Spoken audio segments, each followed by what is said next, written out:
More than 24 hours now without those rolling blackouts, but still plenty of confusion as to why they happened. Especially how local electric companies carried them out. Today, we sat down with the general manager of Austin Energy to ask why some people suffered through the rolling blackouts for hours while others weren't affected at all. KXAN's Reagan Hackelman now live with more. Well, guys, we're here at Miller, the old Miller Airport, which is now home to about 10,000 people. If you take a look right behind me, you'll see an apartment complex here. Now, during yesterday's blackout, the electricity here at the apartment complex was not shut off, nor was the electricity here at most of the other homes. Now, we're told the reason is because if you look behind me just to the right, there's the Dell Children's Hospital.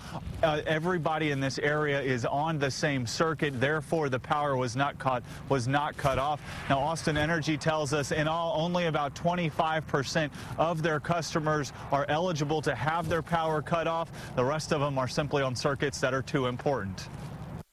And I love Austin Energy, but yesterday was a disaster. Ron Coldiron was not a happy Austin Energy customer on Wednesday. I was angry. I was stomping around the office. Coldiron is the office manager of Far West Optics. His business in the Far West area were one of the areas around town that took the brunt of the rolling blackouts. We had no idea that, every 15 or 20 minutes, the power was going to go off again for an indeterminate amount of time. So the doctors and their patients were in the little exam rooms in the dark.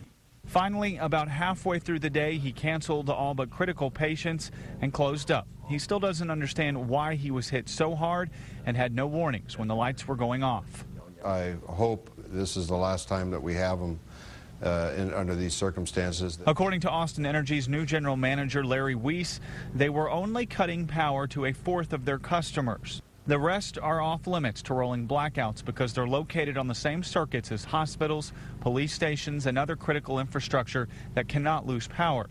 We ask Weiss what they do differently next time. We will do a better job if we have to do it again. I think we learned that again, that communication with the media, with our customers is really important. Customers like Coldiron, who were both figuratively and literally left in the dark on Wednesday.